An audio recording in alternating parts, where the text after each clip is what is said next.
Hey everybody, I'm doing one of those videos that I often do where I just talk about another thing that I'm getting into. Now, in all fairness, this one is one that I've already gotten into. It kind of feels like I'm making a choice to get into another game even though I have the game for the most part and have played it in the past. So, as you can probably tell from the title, this is Back to Infinity. Now, I've made a choice, or I've had an interest to utilize my Infinity miniatures again and to play some Infinity. I think part of the reason that I've wanted to do that is that there aren't a lot of science fiction based games that I really look forward to playing these days. Really, the only one right now that I'm enjoying is Epic 40K. And so I have these miniatures, and I never got rid of my Infinity stuff because I always really liked the game. Part of as we all know, if you get distracted easily by the market and by friends and yourself and your interests, it's really easy to just continually get into games and collect all these things. This is one where I've always asked myself, why am I not playing this, or why did I ever stop? Because I've always really enjoyed it. And so for whatever reason, there was something a few years ago at the time that got me distracted, and my friends and I played with more than one person, and we just stopped playing and never picked it up again. Now, that was during the Infinity 2 era, and version 2, and now it's moved on to 3, and it's well into it. I haven't played in a really long time. The nice thing about Infinity is that the basic rules are free that you can get online, and there's army calculators and things like that. So I didn't have to, just to initially get into this, I didn't have to buy a whole new book, which is great. What I have in front of you here are my Pan Oceania. Now, these have to be dusted. I'm probably going to be using a dilute isopropyl alcohol through the airbrush and clean these up, because they've just been sitting in my display cabinet and they're just not as vibrant as they once were. But I do like them. I do think I've always enjoyed these miniatures. I mean, I painted them at a certain point in my painting progression, but I've always felt that these really have done the job nicely. They look kind of cool. Now, Infinity, for those of you that aren't aware, I'll just tell you a little bit about the game and my plans with it. Infinity, in my mind, is a really highly tactical skirmish game, like in the future. I am speaking some of it just based on memory, but really you're dealing with an environment that's not only just science fiction, but it kind of capitalizes on what we would think you'd be able to do in a lot of science fiction environments, and that is, given the internet and the World Wide Web and satellites and all this stuff, a lot of your characters have access and information to what your other characters are doing. So there's a big part of this game that has to do with hacking, your opponent's technological capabilities, as well as the actual fighting and range combat and melee with kind of futuristic weapons. There's all kinds of things with stealth and camouflage. You have characters that, like Predator, can blend into the environment. So it's really neat.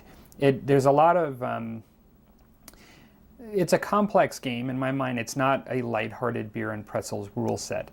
And when speaking to one of my good friends that I'm getting back into this with, one of his observations, and he really is a person that knows rules well, and I respect his opinion on rules, but he had said, it just seems like it's really complicated, to get back into. And I had said to him that I felt that, although I didn't disagree, I feel that it is a rich complication. I mean, if people feel it's clunky as a skirmish game, not even as a big battle game, like I did a video on Warhammer Fantasy, older editions. These are rules that oftentimes really add a lot of capability to each miniature you have in the game. And that's one of the things I really like about it. Without getting into some of the basic mechanics that I've enjoyed, each miniature oftentimes has lots of things that it can do within the game. And so this one here can jump in like a paratrooper and basically is sort of an airborne kind of model. And there's a rule system and a mechanic that's in depth for that, where it can, he can jump in. Some of these guys can do hacking, and some of them have, just all kinds of different things, different multiple weapon types. and lots of things that each miniature can strategically do on the table. This isn't a game where you have to play with like 20 miniatures plus. Like, you can play this game with, 4 to 5 miniatures to perhaps even as much as 10 to 15. And I'm just throwing these numbers out randomly, but you're not talking about a huge number of things. And there are a lot of rules to have, like, let's say fire teams, like specialist teams that work together with each other, and different ways of actually playing the game. So not only are you dealing with tactical situations where you're trying to blow up or kill your enemy, but also you're trying to do board control, it's very scenario driven, meet objectives, and even, immobilize your enemy, through kind of computerized warfare, like, at the same time. So it's actually very cool. So what I ended up saying to my friend about that is I felt that this isn't the type of game that you want to play once every 6 months. My opinion is this is a very good game, but plan on playing it or not playing it. Like, plan on actually getting some games in and reinforcing your knowledge with the game on a repetitive basis, or don't get into it because I think that it's not really beers and pretzels format. Now, everybody's got a different opinion as to how well they're good at retaining rules, and I'm not saying they're not photographic memory masterminds out there that can play it once and play it in 3 years again. If you're like that, then that's fine. But I think for normal people, this actually is one of those games where you either decide to play it or you don't. It's kind of hard to be in between on it, in my opinion. So these models here are the Panoasia military orders. I do have some non-military order models within Panoasia as well. And I got a lot of the stuff painted that I played. And if you remember my intro channel for a number of years ago, I showed some of these guys like in the background circling around the table during the intro. So I'm going to say I've had these for a few years at least. I really like Corvus Belli as a company because I find that they really make nice miniatures. Let's see if I can tilt my light here. I find they really make nice miniatures. These are metal miniatures. There are some little fiddly bits like on these that it can be a little hard to assemble, like as that's metal little pieces you're gluing on. But for the most part, aside some of the assembly of the metal multi-part models, getting them to fit just right, I find they really paint up nicely. There's just tremendous detail, if you can see there. Let me see if I can close in on this.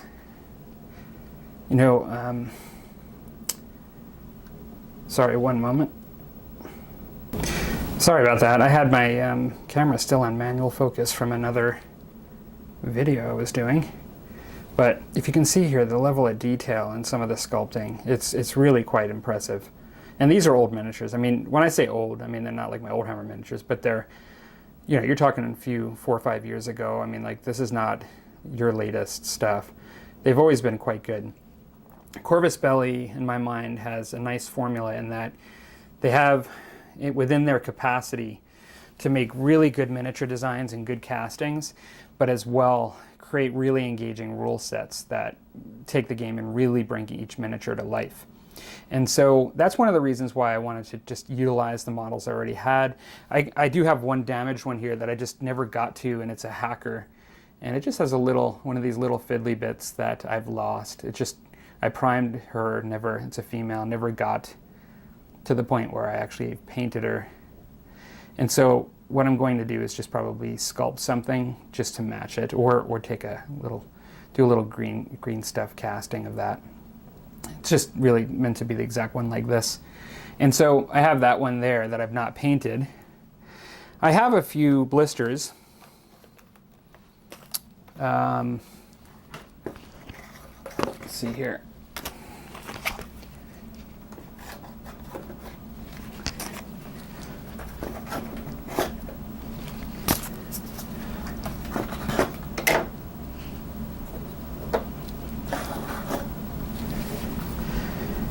These are just, I don't remember the rules of the Spec Ops. There's something to do with missions or capabilities with this Indigo Spec Ops character. that you can have some capabilities within the game. This is a Knight Hospitaller, just another heavy infantry. Another heavy infantry here with the Knight of the Holy Sepulchre. And this one here, it's really cool. You can kind of create holograms next to each other, next to him, you know, with his armor. It makes him a little harder to target. And then this is a character, Father Officer Gabriel de Fersen, I believe. He is a powerful knight as character, as well as he's a hacker, so he can actually shut enemies' sort of armor down. And so it's very cool. It's got a sword in one hand and a huge gun in the other. It looks like Spitfire, which if I remember correct is a really good gun within the game. And expensive. Everything costs points. Speaking of points, well, I'll actually mention one more thing. I also have, I never got around to using tags, but tags are, for those of you that are into 40K or familiar with it at least, these are like your kind of, they're large robots, but they're not dreadnoughts. There's no like living space marine inside them, but they're large robots within the game. Really powerful, but also susceptible to hacking, as we mentioned. So there's positives and negatives in relying on technology within the game, although you kind of do have to rely to a certain degree on technology. It's a beautiful model. One of the larger tags within Pan-Oceania. And so, yeah, I'm looking forward to painting him up. I've never used one of these large robots, and my sort of faction is known for them, but having that heavy technology, heavy firepower, they have weaknesses in other regards, but yeah, so I'm looking forward to painting that up as well. And so I have a couple things that have, need to be painted from my old collection still. And so, yeah, like I could justify this by actually having the models already. The rules are free. I really like the game, so I think we're going to have at it. I mentioned the points and things and balance and stuff. My understanding, this is a fairly asymmetric game in the sense that given the rule complexity and the number of factions, which there are a lot, I think to a degree it is like many games with asymmetry that are built on asymmetry. There can be problems with balance. This is a fairly tournament-friendly game in that, in the sense, as I understand it, in the sense that it's very much geared towards that. The company produces lots of materials to hold tournaments. And a lot of people have a lot of opinion on which factions are better than others. And that's a little scary to me in the sense that, I like the idea in concept of balance, particularly for games where I'm not playing them primarily for a narrative experience. Having said that, my friend and I were talking about that, and I just kind of said, and we both agreed that really at the level we play at, we're not tournament players, trying to squeeze every drop of advantage out of every available miniature and combination and rule set. We're likely not going to have an issue, I think, in our perspective for it. With everything, I always welcome comments for people that play Infinity to share their thoughts on this, as far as their experience with the latest rules, which are not new anymore. I'm trying to see if there's anything else I really have to say or show, but I think this is pretty much it. What I was going to show, though, is that I mentioned that I have all the models, where I have a lot of models, and so I don't have to invest a lot. But, of course, you really can't do anything without spending money in this hobby. So, this is an old starter set. I think it was made for I3, the current set of the rules, but it was one of the first ones that came out. They still sell it, so it's not beyond selling anymore. But this is Corvus Belli Infinity Operation Ice Storm. They will do this just similar to other companies where you have more than one faction in a box. Doesn't have all the factions for the game, but in this case it has Pan-Oceania, which is my faction and miniatures that I don't have, and then the Nomads, which my friend wants to play. And so my friend and I decided that we'll end up splitting this box. He's going to add, he had another faction that he was using in the second version of the game, but he wants to try something new in playing it again, so he's starting up a Nomad faction. And I am just taking what is in this box set and just adding it to my already group of Pan-Oceania that I have. I also would like to try a different faction at one point. for a different paint scheme to paint for fun, as well as just to try something different. And so I'm a little undecided at this point. I've been throwing around the Ariadne. I think they're sort of like traditional human army type looking greens and camouflage and very, I think, troops and stealth oriented and things like that, camo and snipers. I was thinking either that, or I was thinking maybe the alien race, the combined. I'm not really sure, to be honest, but I think what I've decided is I'm just going to continue painting the collection I have and just getting back into the game with what I have at this point. And for those of you that don't know, I mean, like a starter set like this, I'm not going to do an open unboxing because there's a million unboxing from years ago on this one already. But it does actually provide, you know, 2 factions with a handful of miniatures on each side. In some cases, they'll give you a big miniature and less small ones, or they'll give you more small miniatures, depending on which starter set you actually have. It comes with a variety of things to play the game. It has dice for each side, and it's got a play mat and a little bit of cardboard terrain. So that's kind of nice. It's just some extra stuff, and it comes with a little starter book, like to start playing the game. But you can get a lot of that stuff online. I'm just looking forward to it because, let's see, it had, I tend to play a sub-faction within Infinity, the military orders, just based on the choices that I've made in the past. Not all of these miniatures are perfectly suited to that. Some of them definitely are. To give you an example, the way Infinity used to work, and I believe it may still follow this principle, is that you can play your greater faction, or you can pick a sub-faction which has efficiencies, and choosing a limited number of models that are more alike, but they're a bit more focused, but you just get less choice of models to include in it. So you can be a bit more generic and have a bit more wider umbrella of characters, or you can have a more refined in a smaller number. That's the way I interpret it. And like this military order Father Knight, this is called an Orc heavy infantry. These are definitely in line with the military orders. These Fusiliers are a bit more generic and cheaper, and you know, if I was playing a generic force, it'd be nice to have them, because I don't currently have, I never really, other than that one hacker model I showed was a Fusilier that was damaged. Other than that one, I've never had any.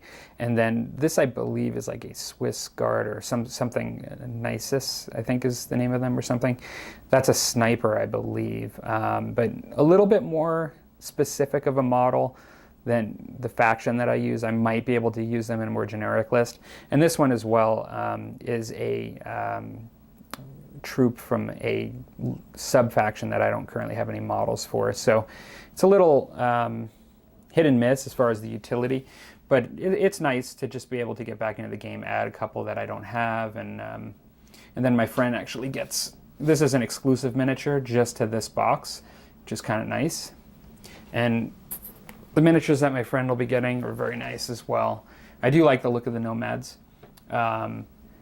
He has I don't know this group, but he has a exclusive miniature as well. It looks like a healer, so a type of doctor. This looks like a heavy infantry character that would be similar to some of the knights that I have, potentially. And then another, you know, looks like specialist units and some more generic infantry. Can't say for sure because I don't know these very well. But there we go.